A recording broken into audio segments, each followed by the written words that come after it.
There is something that Jewish families have practiced quietly for generations. It is not flashy. It is not the kind of thing you see advertised in financial seminars or trending on social media. In fact, most people walk past it their entire lives without ever noticing it. Yet this quiet wisdom has shaped how many families think about wealth, stability, and the future. It is not about being born rich, having powerful connections, or getting lucky in the right place at the right time. Instead, it comes down to a handful of habits, simple choices about what not to do with money. These choices create a relationship with wealth that feels completely different from what most people experience. And once you understand them, you begin to see your own financial life in a new way. Think for a moment about someone you know who works incredibly hard. Maybe that person is you. Maybe it's someone in your family or a friend you've watched struggle for years. They wake up early, push themselves all day, sacrifice their time, their energy, and often their peace of mind. They do everything they were told to do, work harder, stay disciplined, keep going. Yet no matter how much effort they put in, the money seems to disappear just as quickly as it arrives. Bills pile up. Stress never leaves. It feels like running as fast as possible on a treadmill and realizing you haven't moved forward at all. Many people experience this quiet frustration. There are nights when someone sits at their kitchen table, opens their banking app, and feels a knot in their stomach. It's not because they were careless or irresponsible. It's because despite their effort, despite their discipline, something about the system of their financial life simply doesn't allow them to move ahead. That feeling of working endlessly but never gaining ground is one of the most exhausting experiences a person can have. For a long time, I wondered why this happens. Why do some families seem to move forward generation after generation, while others stay stuck despite working just as hard? Why do certain households build stability over decades, while others constantly struggle to hold onto what they earn? Part of the answer appeared in my own childhood. I remember watching my grandmother manage money in a way that felt very different from what I saw in other homes. She was not wealthy in the traditional sense. She had grown up with very little and never lived a life of luxury. Yet there was something calm about the way she handled finances. She never panicked about money. She never chased it in desperation. Somehow, quietly and consistently, she always had enough. One day, when I was old enough to truly listen, she told me something I have never forgotten. She said, "The way you treat money teaches money how to treat you." At the time, it sounded almost poetic, but the older I became, the more I realized it was deeply practical wisdom. When I began studying the teachings passed down through Jewish tradition, through texts, stories, and conversations across generations, I started to understand the deeper meaning behind her words. The relationship people have with money is shaped not only by income or opportunity, but by habits, beliefs, and daily behavior. The first of these habits might surprise you because it is so simple that most people overlook it completely. Jewish families traditionally avoid speaking negatively about money. They do not curse it, ridicule it, or treat it with contempt in casual conversation. In many households, it is common to hear phrases like "money is the root of all problems," or "we can never afford anything," or "rich people are greedy." These statements may feel harmless. They may seem like simple expressions of frustration, but over time they shape the way people think and behave. When money is constantly spoken about with resentment or fear, it begins to feel like an enemy rather than a tool. Children grow up absorbing that attitude without realizing it. They learn that money is something dangerous or shameful rather than something that can be managed wisely. In many traditional Jewish homes, great care is taken with words. Speech is considered powerful. Words are believed to shape reality, influence emotions, and affect the way people approach life's challenges. When families speak about money respectfully, even when they are struggling, they keep the door open to possibility. This doesn't mean pretending everything is perfect. It simply means refusing to poison the relationship with bitterness. When you treat money as something worthy of respect, you begin to approach it with more clarity and intention.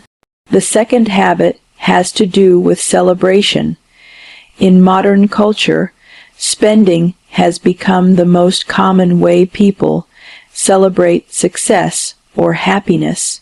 When something good happens, people often buy something new, upgrade their lifestyle, or treat themselves to something expensive.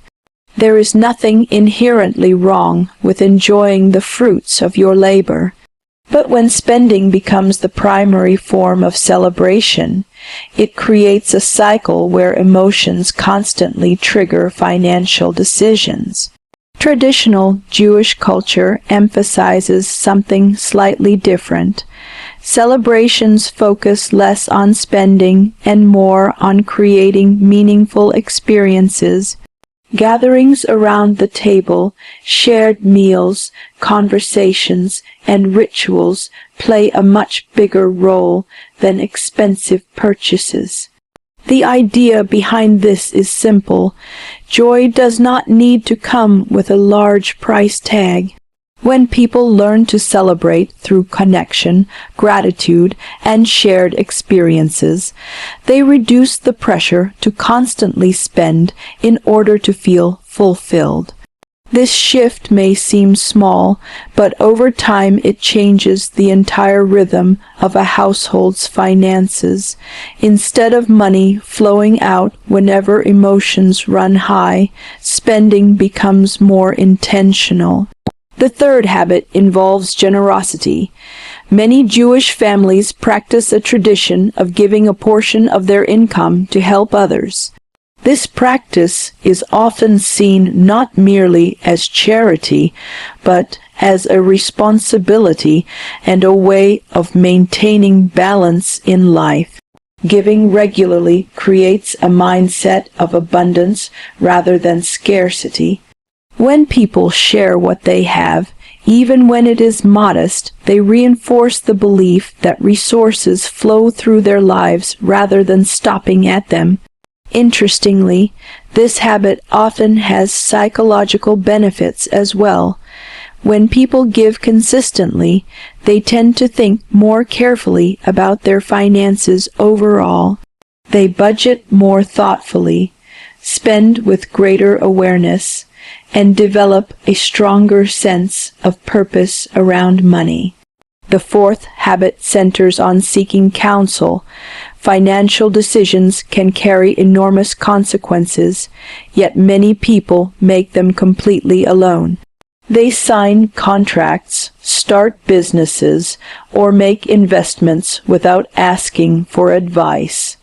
In Jewish tradition, consultation is deeply valued. Important decisions are often discussed with trusted friends, mentors, or community members who can offer different perspectives.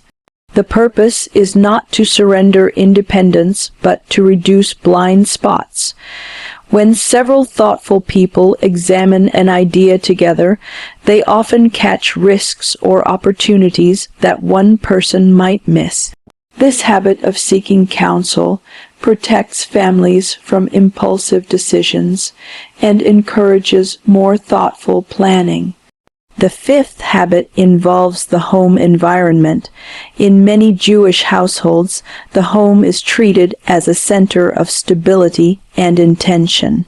It is more than a place to sleep. It is where values are practiced and reinforced every day. Simple things, like maintaining order, gathering regularly for meals, and creating a welcoming atmosphere, contribute to a sense of balance.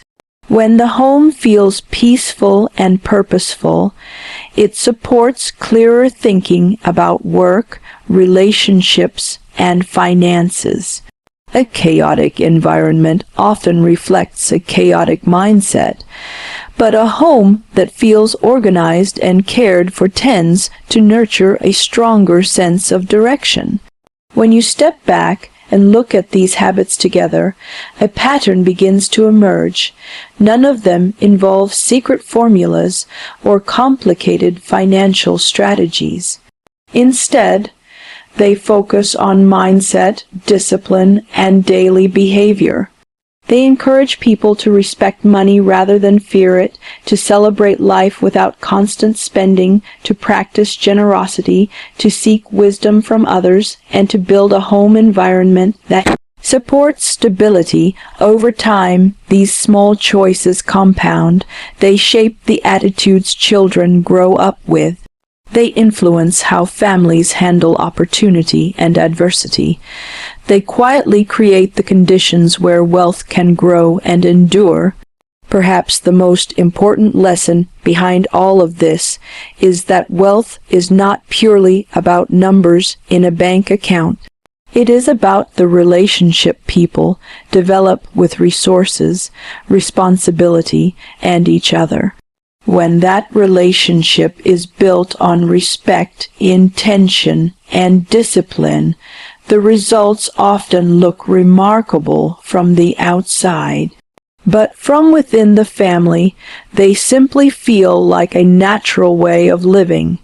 Anyone can begin practicing these habits.